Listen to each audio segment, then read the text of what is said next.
Mount Everest is the highest point on Earth. 29,032 feet above sea level. Above 26,000 feet is what climbers call the death zone. At that altitude, the human body begins to die. Cells consume themselves. Organs fail. The brain swells. Even with supplemental oxygen, survival is measured in hours, not days. In May 1982, a Soviet mountaineering expedition arrived at Everest with a goal that had never been accomplished. They would climb the southwest face, one of the most technical and dangerous routes on the mountain, and they would do it as a coordinated team effort. Among the climbers were Eduard Myslovsky and Vladimir Balyberdin. Both were experienced. Both had climbed at extreme altitude before. On May 9, they began their push toward the summit. The weather was stable. Conditions were as good as they ever get on Everest. By May 10, they had reached approximately 26,000 feet. They were above the death zone. They stopped to rest and assess the route ahead. Then the storm arrived. The storm hit with no warning. Within minutes, winds exceeded 100 miles per hour. The temperature dropped below -50 degrees Fahrenheit. Visibility went to zero. Myslovsky and Balyberdin were roped together, but they could barely see each other. They tried to descend, but in whiteout conditions at 26,000 feet, navigation became impossible. One wrong step would send them over a cliff they could not see. They stopped moving. The decision was immediate and unanimous. They would wait for the storm to pass. They began digging. With ice axes and gloved hands, they carved into the snow slope, trying to create any kind of shelter. The work was exhausting at that altitude. Every movement required rest. Every breath felt insufficient. After an hour, they had carved a shallow depression in the snow. It was not a cave. It was barely a dent. But it was something. They pressed their bodies into it and waited. The wind screamed. Snow buried them within minutes. The first night was the worst. Buried under snow, they could not move without the wind tearing at them. The cold was absolute. Even in expedition-grade gear, the temperature penetrated. Their bodies began to shut down non-essential functions.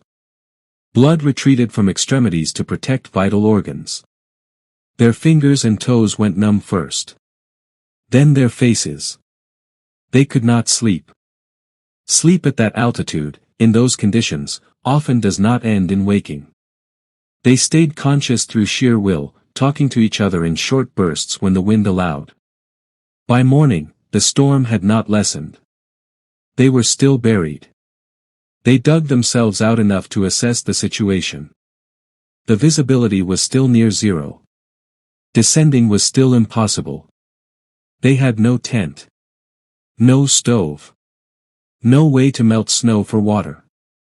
They had small amounts of food in their packs, but eating required energy their bodies could not spare.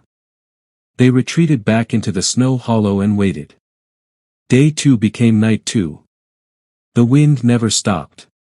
On the third day, their bodies began to fail in measurable ways. Frostbite set in. The tissue in their fingers, toes, noses, and cheeks began to freeze solid. Ice crystals formed inside cells, rupturing them from within. The damage was irreversible, but they could not feel it. Numbness was total. Their thinking slowed. Altitude sickness compounded by hypothermia created confusion.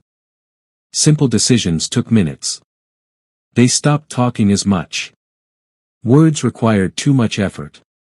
They communicated in gestures when necessary. The storm showed no sign of stopping. By the fourth day, dehydration became critical. They had not drunk water in over 72 hours. Their bodies were consuming muscle tissue for energy. Weight fell off them. Their faces hollowed. Eyes sank deeper. Lips cracked and bled, then froze. They took turns keeping watch, ensuring the other did not fall asleep permanently. On the fourth night, Balyberdin thought he saw lights below. Headlamps. Rescuers. He tried to stand and wave, but there was nothing there. Hallucinations had begun. On the 5th day, the wind began to drop. Not much. But enough to notice. They could see perhaps 10 feet instead of 2.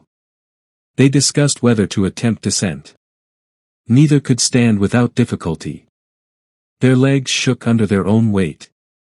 Frostbite had destroyed tissue in their feet. Each step would be agony, if they could feel it at all. But staying meant certain death. They had been in the death zone for 5 days. No human body can survive that long at 26,000 feet without deteriorating beyond recovery. They made the decision. They would descend. Slowly. Carefully. If they fell, they fell. Myslovsky went first on the rope. Balyberdin followed. Every step required rest. Their lungs burned. Their vision blurred. They descended perhaps 50 feet in an hour. Then 100. The storm continued to weaken. By late afternoon, they could see the route. Faintly. They kept moving. One step. Rest. Breathe. Another step. Night fell. They stopped and dug another shallow shelter. They had descended perhaps 500 feet. They had thousands more to go. The 6th day brought clearer weather. The storm had passed. They could see the route below them. They could also see how far they still had to go. It was overwhelming. But they continued. Step by step. Their bodies were shutting down. Myslovsky's vision narrowed to a tunnel. He could only see what was directly in front of him. Balyberdin's speech was slurred and incoherent when he tried to talk. Both showed signs of cerebral edema. Their brains were swelling inside their skulls. At lower altitude, they might have hours before coma. Here, the timeline was impossible to predict. They descended through the morning. By midday, they saw movement below. Other climbers. The expedition support team, searching. Myslovsky tried to shout, but no sound came. His voice was gone. Balyberdin waved his ice axe weakly. The figures below saw them. Within an hour, the support climbers reached them. They were given oxygen. Hot liquid. They were helped down, one slow step at a time. By evening, they reached a lower camp. Medical assessment began immediately. The frostbite damage was catastrophic. Both men lost significant portions of their fingers and toes. The frostbite had penetrated too deep. Tissue was already necrotic. Surgeons would later amputate what could not be saved. Myslovsky lost all his toes and parts of several fingers. Balyberdin's injuries were similarly severe. Their faces bore permanent scars. Dark patches where frostbite had killed the skin. Beyond the physical damage, both men had lost nearly 30 pounds in 6 days. Their kidneys showed signs of failure. Liver function was impaired. Neurological tests revealed lingering effects from the cerebral edema. Recovery would take months. Full recovery, in some ways, would never come. They were evacuated from base camp to Kathmandu, then flown to Moscow. Soviet state media reported the successful summit of Everest's southwest face by the expedition team. Myslovsky and Balyberdin's survival was mentioned briefly. The focus was on the achievement, not the cost. Both men eventually returned to normal life, as much as was possible. Myslovsky continued mountaineering with prosthetics. Balyberdin became an instructor. Neither spoke extensively about the 5 days at 26,000 feet. The incident became a case study in high-altitude survival. Medical researchers examined every detail. How long can the human body survive in the death zone without supplemental oxygen, without food, without water, without shelter? Myslovsky and Balyberdin had answered that question. 5 days. Perhaps 6, depending on conditioning and circumstance. Beyond that, the body consumes itself past the point of recovery. Their survival was attributed to several factors. Both were exceptionally fit before the climb. Their cardiovascular systems were conditioned for extreme stress. They maintained minimal movement, conserving energy. They stayed together, sharing body heat. And critically, they remained conscious. Sleep at that altitude, in those conditions, is often fatal. The brain shuts down and does not restart. In the decades since, other climbers have been trapped at extreme altitude. Most did not survive as long. The 5-day mark remains an outlier in the data. It represents the edge of what is possible. Not probable. Possible. Myslovsky rarely gave interviews. When he did, his tone was clinical. He described the cold, the wind, the physiological sensations, but he did not dramatize them. He acknowledged that they came close to death. Closer than most people ever come. But he did not frame it as heroism. It was survival. Nothing more. Balyberdin spoke even less. In one rare interview years later, he was asked what he thought about during those 5 days. He said he thought about breathing. About the next breath. Then the one after that. Nothing beyond that. No grand reflections. No life flashing before his eyes. Just breath. The human mind, when pushed to its absolute limit, narrows to the most basic function.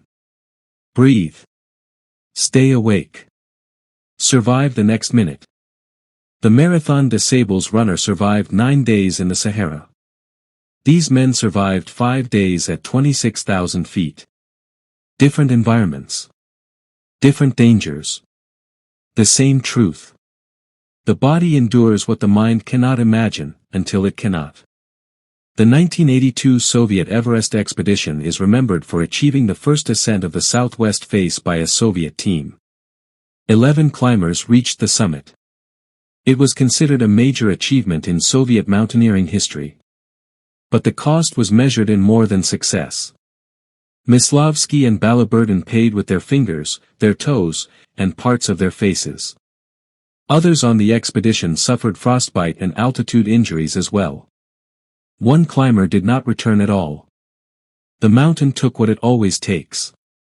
The story of the 5 days at 26,000 feet remains largely unknown outside mountaineering circles. It was not publicized widely.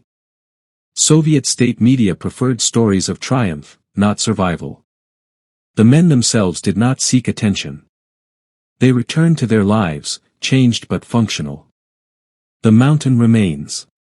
Everest does not remember who climbed it or who nearly died on it. The death zone is still there, above 26,000 feet, waiting. Silent. Indifferent. Unforgiving.